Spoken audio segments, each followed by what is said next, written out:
یہ الگ بات ہے کہ بعد میں اگر سفر شروع ہو جائے اور دوران سفر انتہائی مشکلات پیش آئے اور اس کے لیے روزہ رکھنا یا روزے برقرار رکھنا بہت مشکل ہو، جانے کا خوف ہو یا انتہائی مشقت ہو، تو پھر توڑ سکتا ہے، وہ الگ بحث ہے، ویسے نہیں۔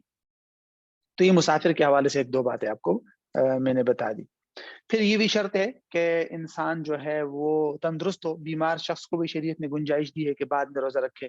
اور آخری شرط خواتین سے متعلق ہے کہ وہ حیض اور نفاس سے پاک ہو، کیونکہ حیض یا نفاس کے اندر روزہ رکھنے کی اجازت نہیں ہے۔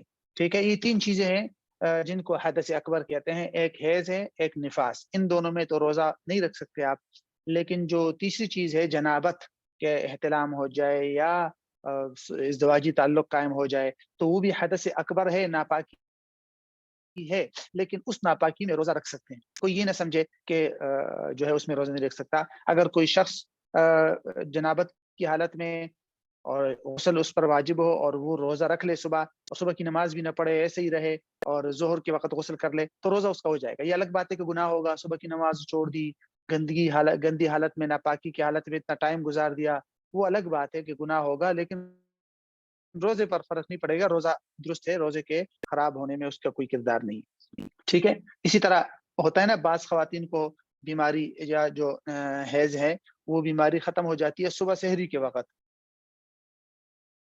صبح سحری کے وقت اگر بیماری ختم ہو گئی تو روزہ رکھنا لازم ہے، تو روزہ تو رکھ لیا لیکن غسل وہ بعد میں جا کے کر لیا تو کوئی مسئلہ نہیں ہے۔ پاک تو ہو گئی صبح سحری کے وقت، لیکن غسل کر لیا ظہر کے وقت یا 10 بجے 11 بجے، بہتر تو نہیں ہے لیکن روزہ ہو جائے گا۔ ٹھیک ہے، آواز کا مسئلہ کسی اور کے لیے بھی مسئلہ آ رہا ہے؟ مجھے یہاں بتائے، آواز کٹ رہی ہے، سب کے لیے کٹ رہی ہے یا صرف نہیں کٹ رہی؟ ٹھیک ہے، کلیئر ہے۔ تو یہ ایک بہن ہے، ان کے پاس آواز کٹ رہی ہے، عفیفہ، وہ پھر دیکھ لیجیے، اور شاید ان کے پاس نیٹ کا مسئلہ ہو۔ ٹھیک ہے، تو یہ کچھ شرائط ہے جو ضروری ہے روزے کے درست ہونے کے لیے۔ ٹھیک ہے، اچھا، پھر ایک چھوٹا سا نقطہ یہ بھی ذہن میں رکھ لے کہ روزے کی مختلف قسمیں ہیں، وہ آپ کو بڑی کتابوں میں اگر آپ نے پڑھا ہو تو آپ کو مل جائے گی، تقریباً 6 قسمیں علماء بیان کرتے ہیں۔ ایک فرض روزہ جو کہ رمضان کا روزہ ہے اور اسی سے متعلق ہم ابھی گفتگو کر رہے ہیں۔ دوسرا واجب روزہ ہے، واجب روزے کا مطلب جیسے کوئی منت مان لیتا ہے نا کہ فلاں بیماری ٹھیک ہو گئی تو میں 2 دن روزہ رکھوں گی یا اس طرح۔ اور تیسرا مسنون روزہ ہے، سنت روزے جیسے ایام بیس کے روزے ہو گئے، شوال کے 6 روزے ہو گئے وغیرہ وغیرہ۔ ٹھیک ہے، مندوب اور مستحب روزہ، ٹھیک ہے، مندوب اور مستحب روزہ کچھ ہے۔ اسی طرح مکروہ روزہ ہے، روزہ مکروہ ہو جاتا ہے بسا اوقات۔ تو مستحب روزہ کے بارے میں علماء کہتے ہیں جیسے کہ آپ پیر کے دن روزہ رکھے یا ہر ہفتے میں پیر اور جمعرات کو روزہ رکھے، اس طرح۔ مکروہ روزہ کا مطلب ہوتا ہے کہ جیسے شریعت میں عاشورہ کا روزہ ہے نا، 10ویں کا روزہ، تو آپ اکیلے 10 کا روزہ رکھیں، 9 اور 11 کو ساتھ نہ رکھیں۔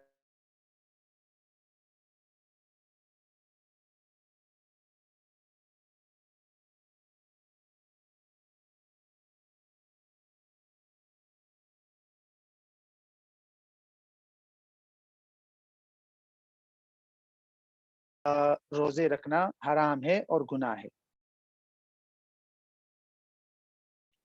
یہ آواز کا کیا مسئلہ ہے؟ بہرحال کسی اور کو بھی آواز کٹ رہی ہو تو پھر فوراً میسج کر لیا کرے تاکہ پھر میں سمجھ جاؤں کہ 2-3 کے پاس آواز کٹ رہی ہے۔ بہرحال ابھی میرے خیال میں باقیوں کے پاس آواز ٹھیک ہے۔ اچھا، یہ تو کچھ تعارفی باتیں تھی ابتدائی طور پہ۔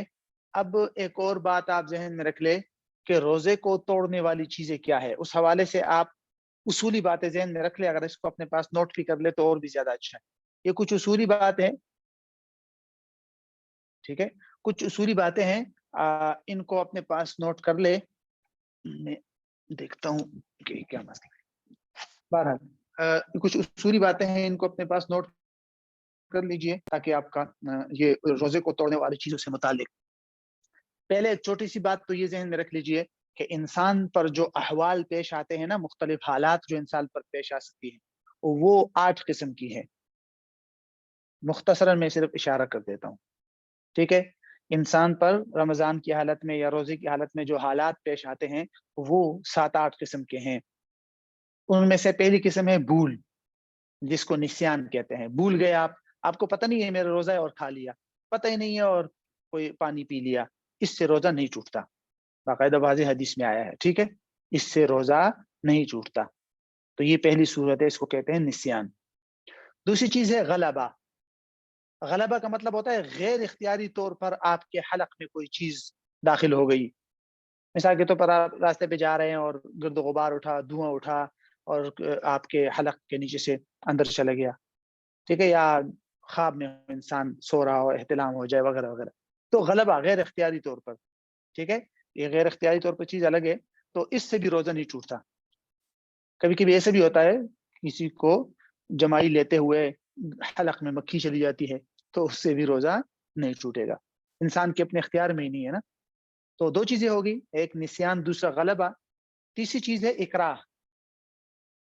ٹھیک ہے, اکراہ کا مطلب ہے زبردستی. آپ پر کسی نے زبردستی کی اور آپ کو کوئی چیز کھلا دی پلا دی, اس سے روزہ ٹوٹ جائے گا. ٹھیک ہے, اس سے روزہ ٹوٹ جائے گا. چوتھی چیز ہے خطا. خطا کا مطلب ہوتا ہے غلطی. بھول اور غلطی میں فرق ہے. بھول کی وجہ سے تو روزہ نہیں ٹوٹتا نا, ہم نے پہلے عرض کر دیا. لیکن خطا اور غلطی کی وجہ سے روزہ ٹوٹ جاتا ہے. مثال کے طور پر آپ وضو کر رہے ہیں اور منہ میں پانی ڈالتے ہوئے آپ کے حلق سے نیچے پانی چلا گیا. آپ کو یاد تھا میرا روزہ ہے, لیکن آپ کلی کر رہے تھے اور پانی نیچے چلا گیا غلطی سے, تو روزہ ٹوٹ جائے گا. اگرچہ کفارہ نہیں ہوگا, قضا ہوگا, لیکن روزہ ٹوٹ جائے گا. تو یہ اصولی بات ذہن میں رکھے کہ بھول کا مطلب الگ ہوتا ہے. پورا گلاس آپ پی لے بھول کر, پتہ نہ ہو, وہ تو روزہ نہیں ٹوٹے گا. لیکن یاد ہو سب کچھ اور غلطی سے آپ کے حلق سے وضو کے دوران یا اس طرح ویسے تھوڑا سا بھی پانی نکل چلا گیا, بس روزہ ٹوٹ جائے گا, کیونکہ یہ بھول نہیں ہے, یہ خطا ہے. ٹھیک ہے, کچھ لوگ کہتے ہیں نا, وہ حدیث میں آتا ہے کہ سرور دو عالم صلی اللہ علیہ وسلم نے فرمایا رفع عن امتی الخطا والنسیان, کہ حدیث میں تو آیا ہے کہ میری امت سے خطا اور نسیان دونوں کو اٹھا لیا گیا ہے, کہ بھئی بھول بھی امت سے اٹھا لیا گیا ہے اور خطا بھی, مطلب ان کا اثر نہیں ہوگا. تو اس کا تعلق گناہ سے ہے, کہ بھول اور خطا میں گناہ نہیں ہے, اس کا تعلق روزے سے نہیں ہے. بھول کے لیے الگ احادیث موجود ہے روزے کی, کہ بھول کی وجہ سے روزہ نہیں ٹوٹتا. لیکن وہ جو حدیث ہے وہ نہ بھول کے روزے کے لیے ہے اور نہ خطا کے روزے کے لیے. وہ دنیاوی اخروی گناہ کے بارے میں ہے, کہ خطاً یا بھول کر کوئی کام کر لیا آپ نے تو گناہ نہیں ہوگا آخرت میں آپ کو. باقی تو ایسی کوئی بات نہیں. ٹھیک ہو گیا. اچھا, 4 چیزیں ہوگی. 5ویں چیز ہے نوم, سونا, نیند. ٹھیک ہے, نیند بھی سمجھ لیجئے کہ نیند کے اندر اگر آپ نے کوئی چیز کھا لی, کسی نے آپ کو کھلا دی اور آپ نے کھا لی, تو بھی روزہ ٹوٹ جائے گا. نیند جو ہے وہ چیز نہیں ہے. نیند آپ سمجھے کہ یعنی کہ کوئی عذر نہیں ہے. یہ الگ بات ہے کہ نیند کے اندر احتلام ہو جائے, تو اس صورت میں تو روزہ نہیں ٹوٹتا. اس کے علاوہ کوئی چیز کھا لی پی لی تو روزہ ٹوٹ جائے گا. اغما ہے نمبر 6 پہ. اغما کا مطلب ہوتا ہے بے ہوشی. تو بے ہوشی کی وجہ سے بھی, بے ہوشی بھی کوئی عذر نہیں ہے. اس میں بھی اگر کوئی ایسا کام ہوا کہ جس کی وجہ سے روزہ ٹوٹتا ہے, تو روزہ ٹوٹ جائے گا. اور 7ویں چیز ہے جنون. جنون کا مطلب ہوتا ہے پاگل پن.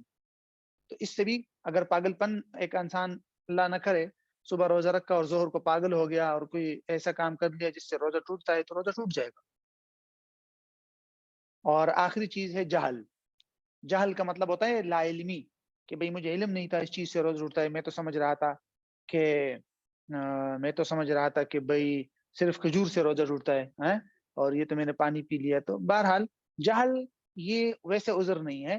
ہاں, آپ اگر کوئی شخص ایسے علاقے میں مسلمان ہوا کہ اس کو پتہ ہی نہیں تھا کہ ان چیزوں سے روزہ ٹوٹتا ہے, وہاں لا علمی پہ روزہ ہے, جیسے میں نے آپ کو بتا دیا. ٹھیک ہے. انہوں نے لکھا ہے کہ غلبہ اور خطا میں کیا فرق ہے. غلبہ اور خطا میں فرق یہ ہے کہ غلبہ کے اندر آپ کا کوئی بھی عمل دخل شامل نہیں ہوتا. غیر اختیاری طور پر کوئی چیز آپ کے حلق سے نیچے چلی جاتی ہے, جیسے آپ راستے پہ جا رہے ہیں اور آپ کے حلق میں گرد و غبار جو ہے داخل ہو گیا, یا کوئی مکھی آپ کے منہ میں چلی گئی. ٹھیک ہے, وہ غلبہ ہے. خطا میں آپ کا اختیار ہوتا ہے, آپ کا قصد ارادہ بھی ہوتا ہے, بس صرف یہ ہوتا ہے کہ آپ سے غلطی ہو جاتی ہے. جیسے آپ نے خود منہ میں پانی ڈالا کلی کرنے کے لیے, لیکن وہ غلطی سے نیچے چلا گیا, تو باقاعدہ آپ کے قصد اور اختیار ہوتا ہے اس میں.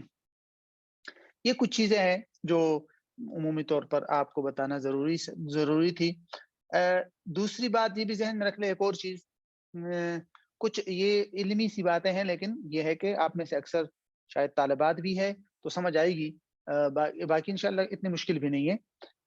تو علماء لکھتے ہیں کہ روزے کے اندر جو روزہ توڑنے والی چیزیں ہیں نا، جیسے پانی ہے، کھانا پینا ہے، یہ ایسے مقام تک پہنچ جائے جو جوف ہو، جوف، تو تب اس سے روزہ ٹوٹتا ہے، ٹھیک ہے۔ 3 طرح کے الفاظ استعمال ہوتے ہیں، یا آپ یوں کہیں انسان کے بدن میں جو خلائیں یا سوراخ ہیں وہ 3 قسم کے ہیں۔ میں یہاں لکھ لیتا ہوں۔ ایک کو کہتے ہیں جوف، دوسرے کو کہتے ہیں منفذ، اور تیسری چیز کو کہتے ہیں مسام،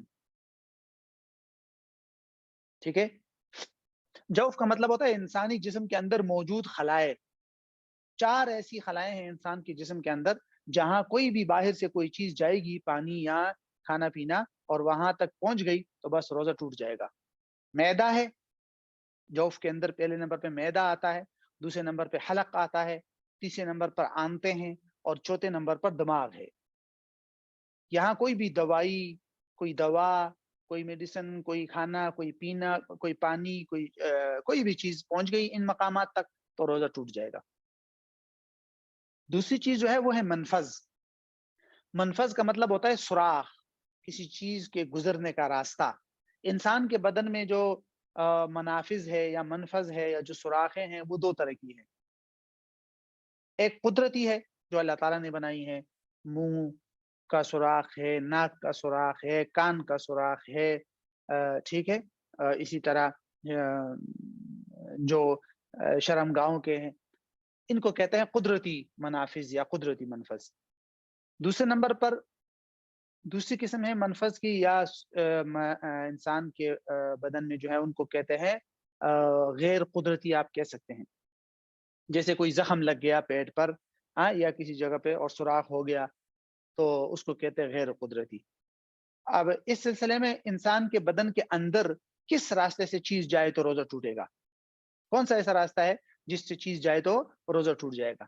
اس میں جو قدرتی راستے ہیں نا، ناک، منہ، کان، یہ اور اس طرح کے، ان کے علاوہ جو قدرتی جو راستے ہیں ان کے ذریعے سے کوئی بھی چیز جائے گی تو روزہ ٹوٹ جائے گا۔ اس بارے میں تو علماء کی رائے ایک ہے، ٹھیک ہے۔ ان راستے سے کوئی بھی چیز جائے گی، منہ سے، ناک سے، کان سے، کسی بھی جگہ سے، تو اس کا روزہ ٹوٹ جائے گا۔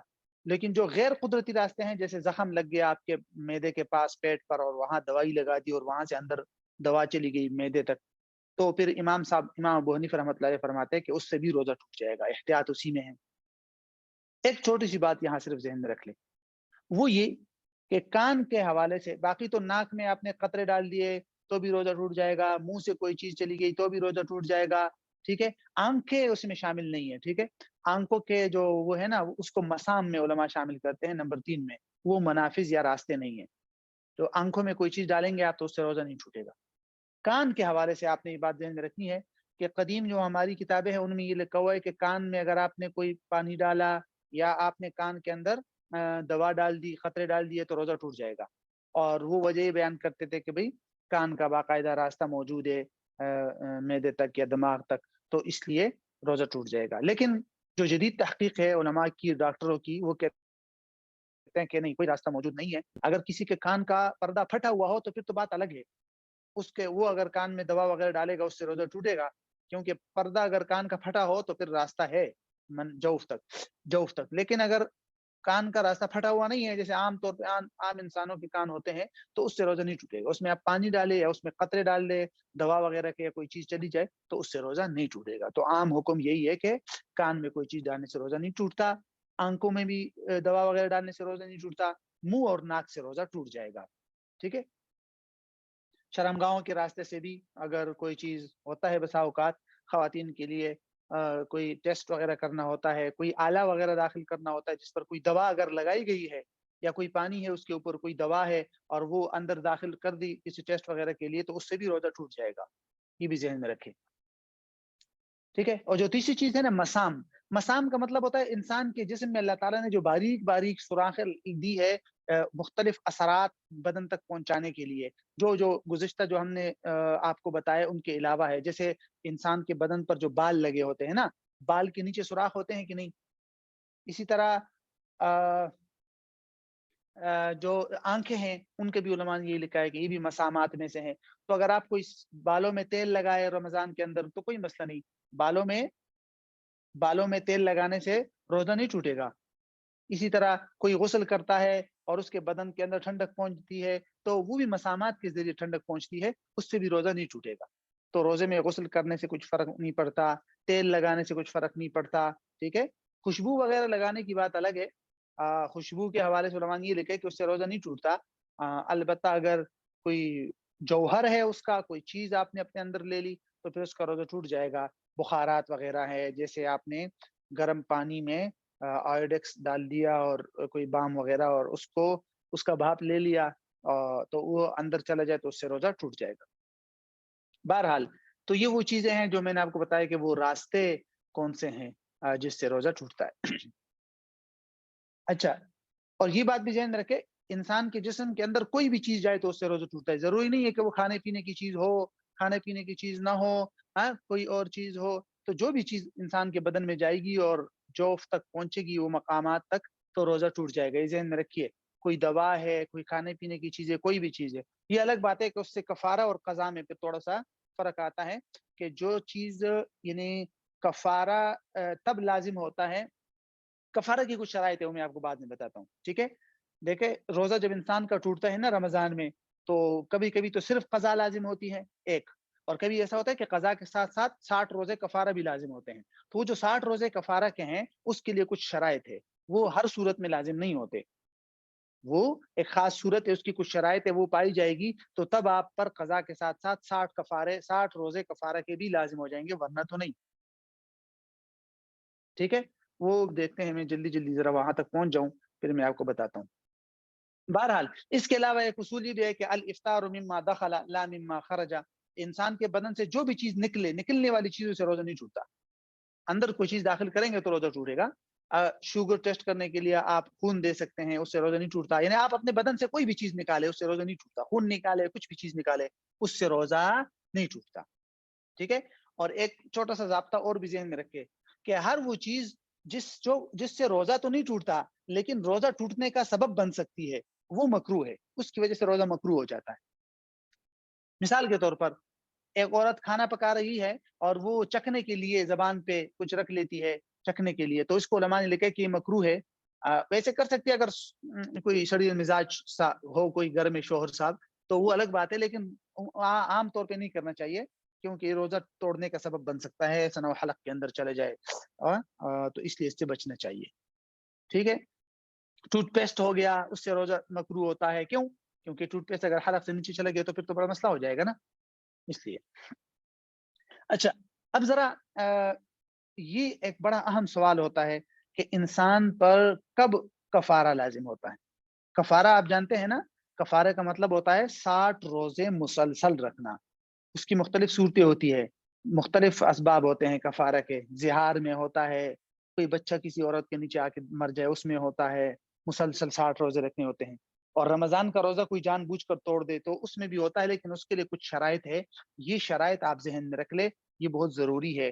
اگر یہ شرائط موجود نہ ہو تو پھر کفارہ نہیں ہے, پھر روزہ تو ٹوٹ جائے گا لیکن صرف قضا لازم ہوگی اور کفارہ نہیں ہوگا. لیکن اگر یہ شرائط موجود ہو تو پھر کفارہ بھی ہے, 60 روزے بھی اور قضا بھی. ٹھیک ہے, پہلی بات یا پہلی شرط آپ یہ ذہن میں رکھے کہ کفارہ تب لازم ہوگا جب رمضان کا روزہ توڑے. عام روزہ توڑیں گے تو کفارہ نہیں ہے. منت کا یا مستحب روزہ یا ویسے نفلی روزہ آپ نے توڑ دیا رمضان کے علاوہ, اس کی قضا ہو سکتی ہے لیکن اس کی کفارہ نہیں ہوتا. تو رمضان کے روزے میں کفارہ ہوتا ہے, ایک بات. دوسری بات یہ کہ جان بوجھ کر اگر آپ روزہ توڑیں گے تب کفارہ ہوتا ہے, یہ دوسری شرط ہے. اگر خطأً یعنی خطا ہو گئی آپ سے, جیسے ابھی پیچھے ہم نے پڑھا نا, خطا سے بھی روزہ ٹوٹ جاتا ہے نا, بھول کر تو روزہ نہیں ٹوٹتا. خطا سے بھی اگر روزہ ٹوٹ بھی جائے تو اس سے بھی صرف قضا ہوتی ہے, صرف قضا لازم ہے, اس سے کفارہ نہیں ہوتا. تو عمد بھی ضروری ہے. تو پہلی شرط کیا ہوگی, رمضان کا روزہ ہو, اور دوسری شرط کیا ہوگی کہ عمد بھی ہو. ٹھیک ہے, تیسری بڑی اہم شرط ہے وہ یہ ہے کہ ایسی چیز انسان نے بدن کے اندر پہنچا دی یا کھا لی جس کی طرف انسان کی طبیعت کو میلان بھی ہوتی ہو اور وہ غذا یا دوا کا کام کرے. جو چیز انسان نے رمضان میں جان بوجھ کر روزہ توڑ کر کھائی ہے، وہ ایسی چیز ہو جو مطلب کھائی جانے والی چیز ہو، طبیعت اس کی طرف میلان کرتی ہو. آسان الفاظ میں آپ کہہ سکتے ہیں جس کی طرف انسان کا دل چاہے، تلذذ والی چیز ہو، مطلب میلان کرتا ہو انسان کا دل، اور اس سے غذا حاصل ہو جائے یا دوا حاصل ہوتی ہو. روٹی کھا لی، گندم کے جو ہے کوئی چیز اس طرح کھا لی، تو فروٹ کھا لیے یا اس طرح. اگر ایسی چیز کھا لی جو دوا یا غذا کا کام ہی نہیں کرتی تو اس سے کفارہ نہیں ہوتا. ٹھیک ہے، جیسے مثال کے طور پر کسی نے مٹی کھا لی، روئی کھا لی، لکڑی کھا لی، تو اس سے روزہ ٹوٹ تو جائے گا لیکن کفارہ نہیں ہے. تو یہ بڑی اہم شرط ہے، یہ بھی ذہن میں رکھے. ٹھیک ہے، ایک اور شرط یہ بھی ہے، چوتھی شرط، کہ آپ جو ہے نا اپنے بدن کے اندر قدرتی راستوں سے کوئی چیز پہنچائیں گے تب آپ پر کفارہ ہوگا. اگر قدرتی راستوں کے علاوہ کسی اور راستے سے آپ نے کوئی چیز پہنچا دی تو پھر یعنی بلکہ قدرتی نہیں، علماء نے لکھا ہے کہ ناک اور یعنی کان سے تو روزہ نہیں ٹوٹتا، تو میں نے بتا دیا. مثلا ناک ہے یا شرمگاہوں کے ذریعے سے کوئی چیز بدن میں داخل ہو گئی تو روزہ ٹوٹ تو جائے گا لیکن صرف قضا لازم ہوگی، کفارہ نہیں. منہ کے ذریعے اگر آپ کوئی چیز داخل کریں گے تب کفارہ لازم ہوگا، کیونکہ عمومی طور پر ناک اور شرمگاہوں کے ذریعے لوگ چیزیں داخل تو نہیں کرتے نا. قطرے ٹپکا لیے کسی نے ناک میں یا شرمگاہ میں دوا داخل کر لی تو روزہ ٹوٹ تو جائے گا لیکن کفارہ نہیں ہے، صرف قضا ہے. ٹھیک ہے، اور اسی طرح بہرحال یہ ہے کچھ ایسی شرائط تھی جس کی وجہ سے کفارہ ہوتا ہے، ورنہ تو ویسی حالت میں وہ نہیں ہوتا. اچھا، بہرحال یہ کچھ شرائط تھی جس کی وجہ سے پھر کفارہ بھی بس صورت میں کفارے کا حکم میں نے آپ کو بتا دیا. اور بس یہ کچھ اضافی طور پر کچھ چیزیں میں بتاتا ہوں، پھر آپ کو سوالات کا زیادہ ٹائم دیتا ہوں، کیونکہ یہ بات ذہن میں رکھے کہ روزے کی حالت میں نے آپ کو بتا دیا کوئی چیز چکھنا یا چبانا مکروہ ہے. ٹھیک ہے، تو اسی طرح ایسا کام کرنا بھی مکروہ ہے جس کی وجہ سے انسان کو کمزوری لاحق ہو اور روزہ مکمل نہ کر سکے، جیسے حجامہ وغیرہ لگاتے ہیں. ٹھیک ہے، اور اسی طرح تیل وغیرہ لگانے میں کوئی کراہت نہیں ہے، غسل کر سکتے ہیں، اور مسواک استعمال کر سکتے ہیں، اس میں بھی کوئی حرج نہیں ہے. ٹھیک ہے، یہ چیز ایسی ہے جس سے کوئی فرق نہیں پڑتا. ٹھیک ہے، اور خواتین کے حوالے سے یہ 2-3 باتیں ذہن میں رکھے کہ اگر بیماری آپ نے روزہ رکھا ہے اور دن کے وقت بیماری شروع ہو گئی، ٹھیک ہے، تو آپ کھا پی سکتے ہیں، کوئی مسئلہ نہیں، ضروری نہیں ہے شام تک بغیر کھائے پیے رکنا اگر دن کو بیماری شروع ہو گئی. لیکن اگر بیماری چل رہی ہو پہلے سے اور دن کو ختم ہو گئی ظہر کے وقت یا 10 بجے یا عصر تک بیماری ختم ہو گئی، آپ پاک ہو گئی، تو پاک ہونے کے بعد کچھ کھانا پینا جائز نہیں ہے شام تک، واجب ہے رکنا. یہ روزہ تو شمار نہیں ہوگا لیکن کھانا پینا درست نہیں ہے، علماء نے لکھا ہے کہ واجب ہے کہ آپ کچھ بھی نہ کھائے نہ پیے، یہ تب ہے جب بیماری ختم ہو جائے. ٹھیک ہے، اور باقی اچھا، کسی نے جان بوجھ کے اگر ازدواجی تعلق دن کو قائم کر لیا تو اس کی وجہ سے قضا اور کفارہ دونوں ہیں. ٹھیک ہے، اس کا حکم میں نے اچھا یہ تو میں نے ابھی بتایا. اور باقی ایک اور چیز ذہن میں رکھ لیجئے، لیکن وہ ذرا مشکل ہے، اس کو چھوڑ دیجئے. انہیلر وغیرہ سے استعمال کرنے سے روزہ ٹوٹ جائے گا، اس میں بھی ایسی چیزیں ہوتی ہیں جو میں ذرا آپ کے سوالات دیکھتا ہوں، پھر میں آپ کو ایک اور نقطہ بتاتا ہوں ذرا اضافی. روزہ افطار کے لیے اذان کا سننا ضروری ہوتا ہے؟ نہیں، ضروری نہیں ہے، لیکن احتیاط اسی میں ہے کہ انسان اذان کے انتظار کرے، ٹائم پر صرف وہ نہ کرے. لیکن بہرحال اگر آپ کے پاس صحیح ٹائمنگ کی کوئی چیز موجود ہے، نقشہ وغیرہ، اس کے مطابق روزہ توڑ سکتے ہیں. اذان کے بعد کتنی دیر تک روزہ افطار کر سکتے ہیں؟ اذان ہو جائے تو بس اس کے بعد دیر کس بات کی، جتنا جلدی ہو سکتا ہے روزہ توڑنا مستحب ہے. یعنی اگر ٹائم داخل ہو جائے، اذان شروع ہو جائے تو روزہ توڑنا مستحب ہے فوراً. تاخیر کرنا علماء نے مکروہ لکھا ہے. سحری کے وقت کتنی دیر تک کھا پی سکتے ہیں؟ ہاں، یہ بات ذہن میں رکھے، سحری میں جیسے ہی جب ٹائم داخل ہوگا تو اس ٹائم کے داخل ہونے سے 3-4 منٹ پہلے روزہ بند کرنا ضروری ہے. یعنی اذان سے 2-3 منٹ پہلے اپنا کھانا پینا بند کرنا چاہیے. اس کی وجہ کیا ہے؟ وجہ یہ ہے کہ سحری کا ٹائم ہوتا ہے طلوع فجر تک، اذان ہوتی ہے طلوع فجر کے 2-3 منٹ بعد. آپ اگر اذان تک کھائیں گے یا اذان جاری ہے اور آپ کھا رہے ہیں تو آپ کا روزہ نہیں ہوا. یہ ذہن رکھے، بعض لوگ کہتے ہیں کہ بھئی جب تک اذان ختم نہ ہو کھا سکتے، یہ بہت غلط بات ہے. ٹھیک ہے، اس کا تعلق ٹائم کے ساتھ ہے، اور ٹائم اس وقت ختم ہو چکا ہوتا ہے جب اذان شروع ہو رہی ہوتی ہے. مطلب اذان 2-3 منٹ بعد شروع ہوتی ہے تو آپ نے اذان سے 2-3 منٹ پہلے روزہ بند کرنا. تو یہ بات ذہن میں رکھ لیجئے. آپ نے پاس وہ نقشہ رکھ لے اور اس نقشے میں بھی 2-3 منٹ پہلے آپ سحری بند کر لے. ٹھیک ہے, یہ میں نے بتا دیا. انسولین لگانے سے روزہ ٹوٹتا ہے, انجیکشن سے کوئی روزہ نہیں ٹوٹتا. ٹھیک ہے, انجیکشن سے کوئی روزہ نہیں ٹوٹتا. گوگل میں عمومی طور پر دیکھیں 2-3 چیزیں ذہن میں رکھے. ایک تو یہ کہ اپنے علاقے کا وقت نکالے. گوگل پر آپ کو مختلف علاقوں کے وقت بتاتے ہیں. ٹھیک ہے, اپنے علاقے کا وقت نکالے. اور دوسرا یہ ہے کہ بہتر یہ ہے کہ گوگل پر اعتماد نہ کرے, کیونکہ اس میں بھی ٹائمنگ کا بڑا مسئلہ ہوتا ہے. تو آپ بہتر یہ ہے کہ آپ جو ہے کوئی نقشہ حاصل کرے اپنے شہر کا. جامعۃ الرشید والوں نے بہت سارے نقشے بنائے ہیں مختلف علاقوں کے, مختلف ملکوں کے, مختلف تقریباً پاکستان کے تمام شہروں کے بنائے ہیں. تو اس سے کر لیجئے. ٹھیک ہے, شرمگاہ میں پانی چلا جائے, میرے خیال میں شاور وغیرہ سے تو اتنا دور تک پانی نہیں جاتا بہت اندر, لیکن یہ ہے کہ احتیاط پھر بھی لازم ہے. اگر تو چلا جائے تو پھر روزہ ٹوٹ جائے گا.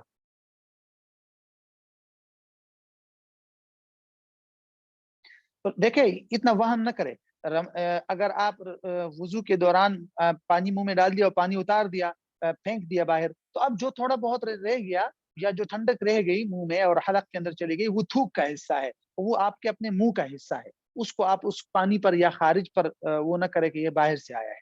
تو ایک مرتبہ آپ نے منہ میں پانی ڈال دیا اور پھر وہ پانی آپ نے پھینک دیا تو باہر, تو اس کے بعد جو ہلکا پھلکا اس کی جو ٹھنڈک ہے یا ہلکی پھلکی جو چیز اس کی رہ گئی ہے منہ میں, وہ تھوک کا حصہ ہے اور اس سے روزے پر فرق نہیں پڑتا.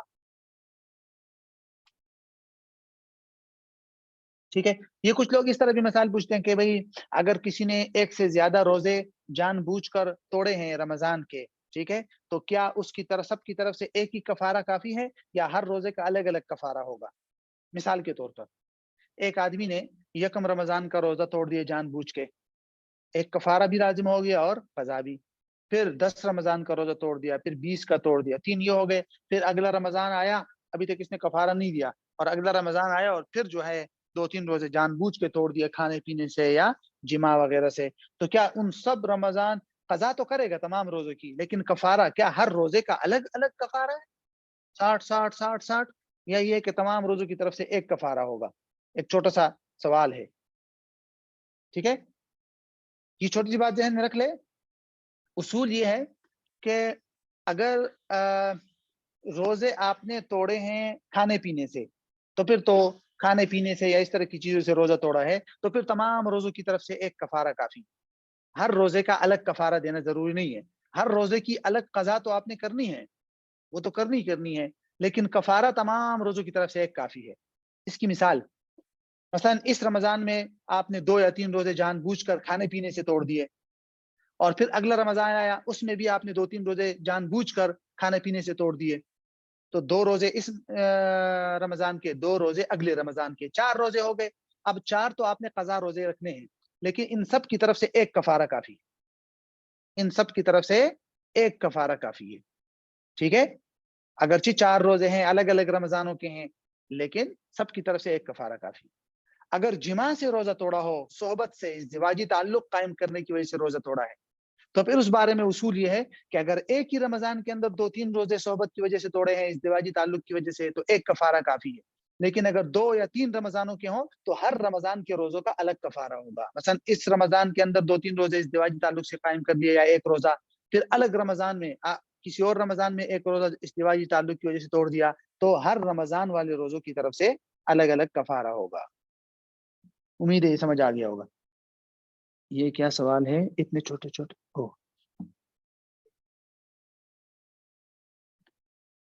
اچھا, استنجا کرتے وقت گیلی ہوئی, اچھا استنجا کرتے وقت کوشش اتنا عمومی طور پر نہیں جاتی ہے اتنا اندر انگلی, جیسے میں نے آپ کو بتایا مسانہ ہے. دیکھیں مسانہ ہے نا اصل چیز, تو مسانے تک کوئی چیز جائے گی تو تب روزہ ٹوٹتا ہے, ورنہ تو اس سے پہلے نہیں. ماضی میں رمضان میں جب پاک ہو جاتے تھے تو کھا لیتے تھے, آپ نے فرمایا واجب ہے کہ نہ کھائے. اب اس کی غلطی کی معافی ہے, بس استغفار کرے. وہ کوئی روزہ تو تھا نہیں کہ اس کی قضا کرے, تو بس استغفار کرے کافی ہے, پتہ نہیں تھا. مستحب روزوں میں قضا روزوں کی نیت کی جا سکتی ہے. آپ کو پھر صرف قضا روزوں کی اس کا ثواب ملے گا. امید ہے, اللہ تعالیٰ سے امید رکھنی چاہیے, لیکن عمومی طور پر علماء کی رائے یہی ہے کہ دونوں الگ الگ قسم کے روزے ہیں. مستحب روزے الگ ہے, قضا روزے الگ ہے, تو نیت تو اصل میں نا عمومی طور پر یہ ایک بہت بڑی بحث ہے. جب میں نے اپنی ایک کتاب لکھی ہے فقہی قواعد کی، تو اس میں نے اس پہ بحث کی ہے. یہ ایک ضابطہ ہے. جب دو نوافل ہوں، دو نفل کی چیزیں آپ ایک نیت میں جمع کر سکتے ہیں، دو نفل کی چیزیں، ٹھیک ہے. لیکن ایک واجب اور ایک نفل، یا دو واجب یا ایک فرض اور ایک واجب، یا اس طرح کی چیزوں کو آپ ایک نیت میں جمع نہیں کر سکتے. قضا روزے تو واجب ہے اور مستحب روزے جو ہے وہ نفل ہے. تو واجب اور نفل کو علماء منع کرتے ہیں کہ اس کو آپ نیت میں جمع نہیں کر سکتے. ہاں، دو نفل کو آپ کر سکتے ہیں. مثال کے طور پر کبھی اس طرح ہو جائے کہ مطلب جو بھی ہو، دو نفل ہو تو دو مستحب ہو تو ان کو آپ جمع کر سکتے ہیں. غلبہ سے روزہ نہیں ٹوٹتا، اس کی دلیل بھی بتا دے. غیر اختیاری ہے نا. اس کی وجہ یہی ہے کہ انسان کے اختیار میں نہیں ہے اور اس کو انسان کی طرف منسوب بھی نہیں کیا جا سکتا. ٹھیک ہے. مثانہ جوف ہے یا نہیں، اس بارے میں علماء کی آراء مختلف ہے، لیکن جو احتیاط والا قول ہے یا جو راجح قول ہے وہ یہی ہے کہ مثانہ بھی جوف ہے.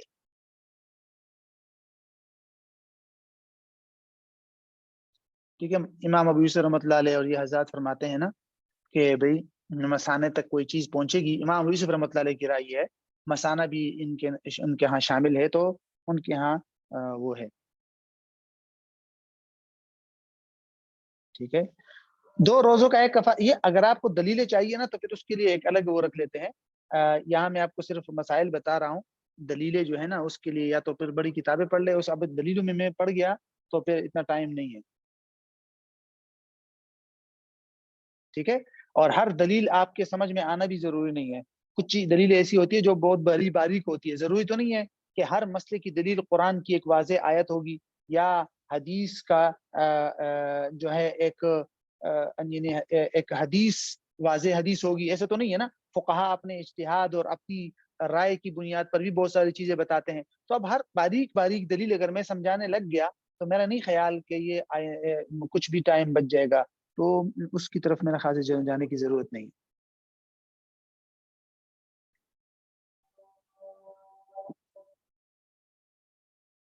انہوں نے لکھا غیر ارادی طور پر ماں کی غفلت کی وجہ سے بچہ مر جائے تو وہ اس صورت میں ہے نا کہ اگر یقینی طور پر معلوم ہو کہ بچہ ماں کے نیچے آ کے دب کے مرا ہے تو تب وہ 2 مہینے کے مسلسل کفارہ کے روزے ہیں. اگر علم نہ ہو کہ بچہ میرے نیچے آیا ہے یا نہیں آیا، صرف شک ہو یا اس طرح، تو پھر نہیں ہے نا. پھر تو کچھ بھی نہیں.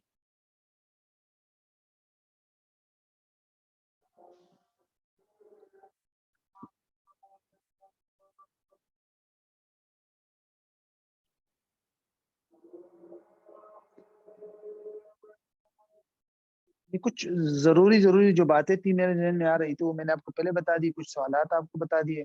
باقی آپ دیکھ لیں کسی کے ذہن میں کوئی سوال ہو. ہاں، یہ سوال بھی پوچھتے ہیں نا کہ حاملہ اور دودھ پلانے والی عورت جو ہے وہ روزہ رکھ سکتی ہے یا نہیں. تو اگر کوئی عورت حاملہ ہے، پریگننٹ ہے، یا اپنے بچے کو دودھ پلا رہی ہے اور اس روزہ رکھنا اس کے لیے یا بچے کے لیے نقصان دہ ہو، ڈاکٹر بھی بتائے اور یقین یا کم از کم غالب گمان ہو جائے کہ عورت کے لیے یہ پریگننسی میں یہ روزہ رکھنا نقصان دہ ہوگا یا بچے کے لیے، تو روزہ چھوڑنے کی اجازت ہے. علماء نے لکھا ہے کہ بعد میں قضا کر لے. ٹھیک ہے. یہ ایسی کوئی سختی نہیں ہے. اور دودھ پلانے کی وجہ سے، بچے کو دودھ پلانے کی وجہ سے روزہ ٹوٹتا نہیں ہے. ٹھیک ہے. یہ سوال بھی کیا جاتا ہے عمومی طور پر کہ کیا دوائی استعمال کر کے حیض روک سکتا ہے یا نہیں. تو کوئی حرج نہیں ہے اس میں. اگر کوئی روک لے، ٹیبلٹ کھا لے اور اپنی ماہواری روک لے تو روزے ہو جائیں گے. کوئی مسئلہ نہیں ہے.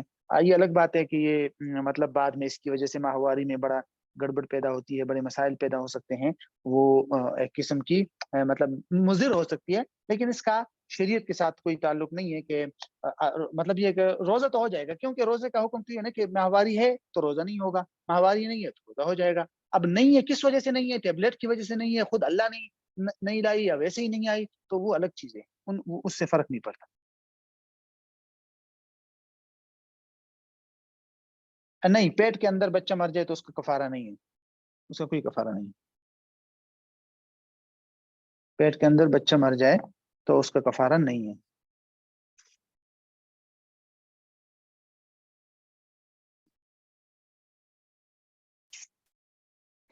کچھ لوگ یہ بھی سمجھتے ہیں نا کہ ماہواری میں روزہ رکھنا چاہیے آپ کو. کبھی کبھی ایسی تحریریں یا ایسی لوگوں کی فضولیات آپ کے سامنے آئے گی کہ بھائی صاحب ماہواری میں بھی روزہ رکھو, کیونکہ قرآن سے ثابت نہیں, واضح احادیث موجود ہے اس پر کہ ماہواری میں آپ روزہ نہیں رکھ سکتے. کچھ لوگ آج کل یہ عجیب پروپیگنڈا کر رہے ہیں کہ بھئی ماہواری ایسی کوئی چیز نہیں ہے اور اس سے روزے پر کوئی فرق نہیں پڑتا, لیکن یہ انتہائی فضول بات ہے.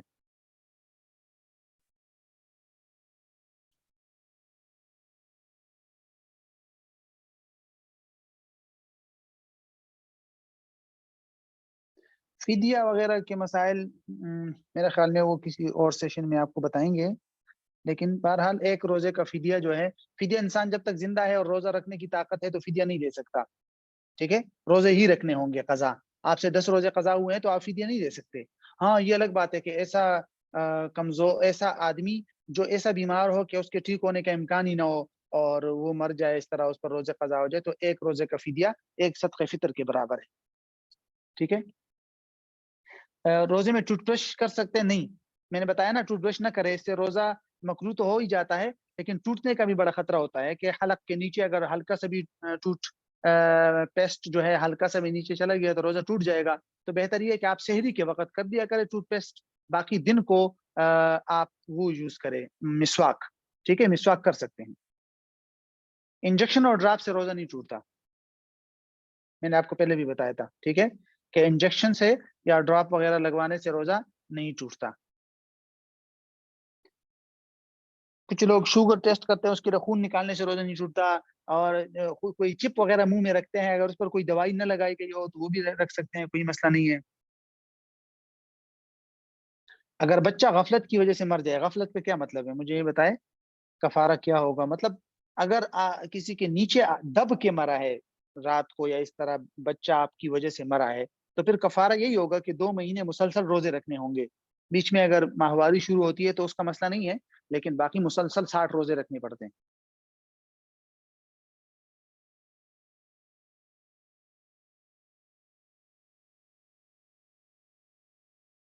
فرض غسل کرنا ہو اور فجر کے بعد کرے تو میں نے بتا دیا نا کہ کر سکتے ہیں, اس سے روزے پر فرق نہیں پڑے گا. کر سکتے ہیں کا مطلب یہ کہ یعنی روزے کے لیے اگر کسی پر غسل فرض ہو تو اس سے روزے پر فرق نہیں پڑتا. سحری آپ کر لے, اس کے بعد آپ اذان کے بعد غسل کر کے نماز پڑھ لے تو کوئی مسئلہ نہیں, ہو جائے گا, روزے پہ فرق نہیں پڑتا. اگر روزے کے دوران دانت یا منہ سے خون نکل آئے تو اس سے کچھ بھی فرق نہیں پڑتا, بس کوشش کرے کہ حلق کے نیچے نہ جائے. ٹھیک ہے, یقینی طور پر معلوم نہ ہو تو پھر روزہ نہیں ٹوٹتے, اس سے کچھ فرق نہیں پڑتا. دانت نکلوانے کے لیے انجیکشن لگاتے ہیں, ہاں دانت صرف انجیکشن لگوانے سے روزہ نہیں ٹوٹتا, لیکن دانت نکلوانے کے لیے جو انجیکشن لگاتے ہیں اس میں عموماً ایسا ہوتا ہے کہ حلق کے نیچے وہ دوائی چلی جاتی ہے یا کوئی چیز چلی جاتی ہے جب آپ دانت نکلواتے ہیں, تو اگر چلی گئی کوئی چیز حلق کے نیچے سے تو روزہ ٹوٹ جائے گا, ورنہ صرف انجیکشن سے روزہ نہیں ٹوٹتا اگر حلق کے نیچے سے کوئی بھی چیز نہ گئی تو. اچھا, رمضان میں کلی کرتے ہوئے ہلکا سا منہ میں پانی ڈالے, غرغرے نہ کرے. ٹھیک ہے, بس ہلکا سا منہ میں پانی ڈالے اور ناک میں بھی بس ہلکا سا پانی ڈالے, اور باقی اتنا زیادہ اندر گسیرنے کی ضرورت نہیں ہے, اور کلی وغیرہ کلی کیا نام ہے غرغرہ وغیرہ کرنے کی بھی ضرورت نہیں ہے, بس منہ یا ناک میں پانی ڈال دے تو ہو جائے. ٹھیک ہے, فرض غسل ہو تب بھی یہی حکم ہے, منہ میں پانی ڈالے غرغرہ نہ کرے. ناک میں پانی ڈالے تو ناک میں پانی جو ڈالا جاتا ہے اتنا زیادہ نہیں ہوتا کہ وہ ناک کے حصے سے حلق تک جائے گا, پانی زیادہ سے زیادہ یہ ہڈی تک جائے گا نا اوپر, تو اس سے روزہ نہیں ٹوٹتا.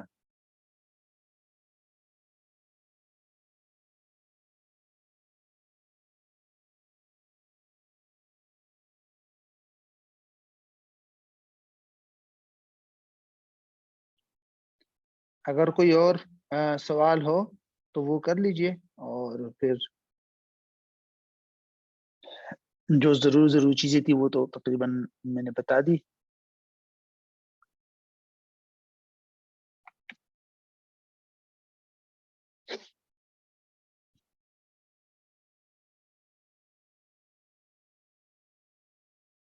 مسواک سے کچھ فرق نہیں پڑتا, کوئی مسئلہ نہیں ہے.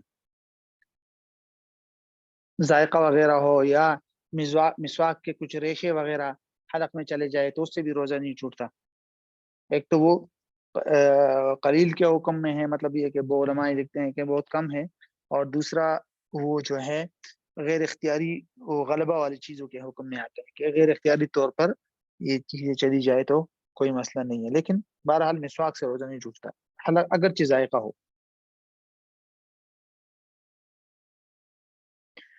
ٹرین کے سفر میں روزہ رکھنا ہے، اگر دیکھیں میں نے آپ کو پہلے بتا دیا تھا کہ اگر ٹرین کے دوران ہی آپ کو سحری کا ٹائم ہوا سفر، اور وہ سفر آپ کا بڑا لمبا سفر ہے، 77 کلومیٹر یا اتنا لمبا شہری سفر ہے، تو آپ روزہ چھوڑ سکتے ہیں، کوئی مسئلہ نہیں، ٹھیک ہے۔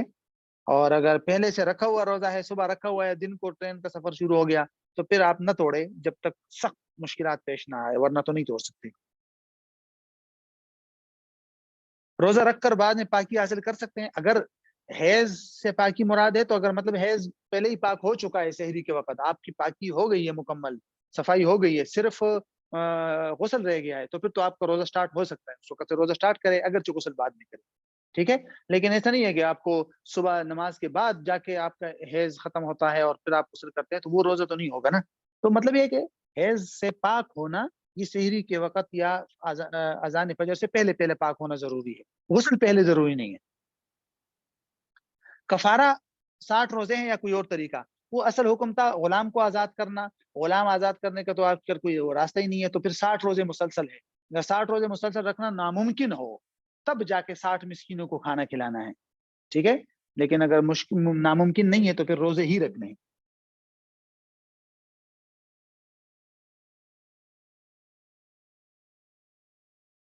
نیند کو آدھی موت کہتے ہیں، کون کہتا ہے نیند کو آدھی موت؟ اگر کوئی چیز آپ کو کھلا دے تو روزہ ٹوٹ سکتا ہے، نیند کو آدھی موت شریعت تو نہیں کہتی، آپ کہتے ہوں گے یا تو اس سے فرق تو نہیں پڑتا۔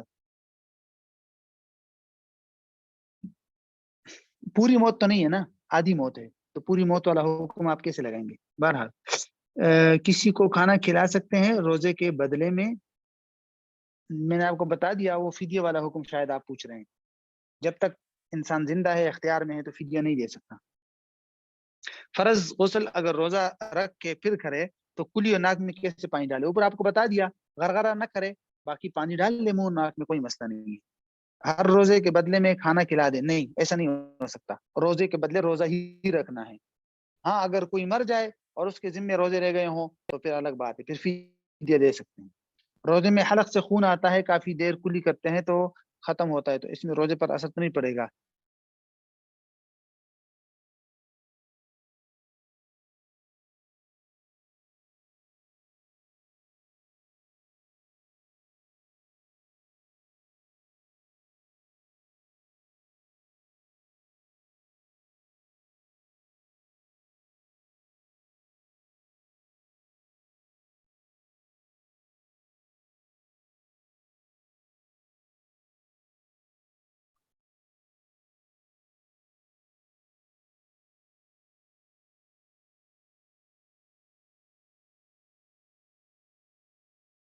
ڈاکٹر نے منع کیا کہ کبھی روزہ نہیں رکھ سکتے، تو پھر کسی کو کھانا کھلا سکتے ہیں؟ اس کا حکم یہ ہے کہ اگر کبھی بھی روزہ نہیں رکھ سکتے تو ہر روزے کے بدلے میں ایک صدقہ فطر کے برابر 1.25 کلو گندم یا اس کے برابر کوئی قیمت آپ غریب مستحق زکوٰۃ کو ہر روزے کے بدلے دے سکتے ہیں۔ لیکن اگر مرنے سے پہلے طاقت حاصل ہو گئی، کبھی بھی روزوں رکھنے پر طاقت حاصل ہو گئی، تو ان روزوں کی دوبارہ قضا بھی کرنی پڑے گی، یہ بات ذہن میں رکھ لے۔ وہ جو آپ نے فدیہ وغیرہ دیا ہوگا وہ پھر نفلی صدقہ ہو جائے گا، آپ کو دوبارہ پھر روزے رکھنے پڑیں گے۔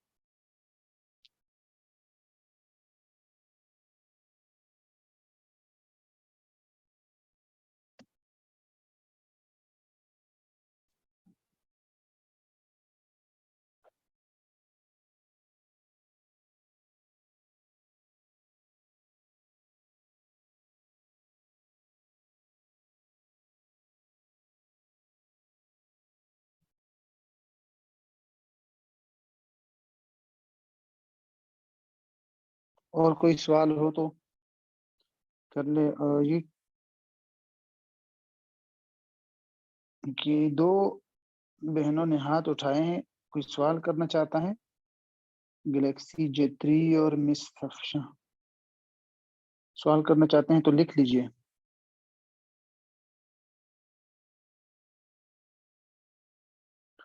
غسل کے بعد باہر آ کر یاد آیا کہ کلی اور ناک میں پانی نہیں ڈالا تو غسل دوبارہ کرنا ہوگا؟ نہیں، صرف کلی اور ناک میں پانی ڈال دے، کلی کر کے ناک میں پانی ڈال دے بس کافی، سارا غسل دوبارہ کرنا ضروری نہیں ہے۔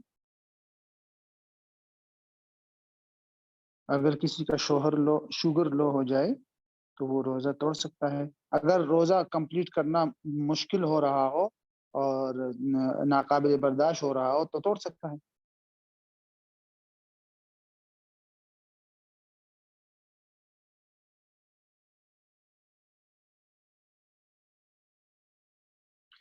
روزے میں حلق انہوں نے لکھا ہے روزے میں حلق سے خون آتا ہے تو اس کو ختم کرنے کے روزے پر کوئی ایسا کلی کرتے ہیں۔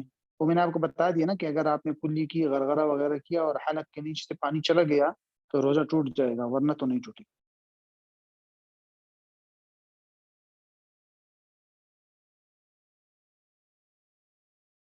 چلیں ٹھیک ہے، کوئی اور سوال ہوا تو پھر پوچھ لیجیے کسی اور اس میں۔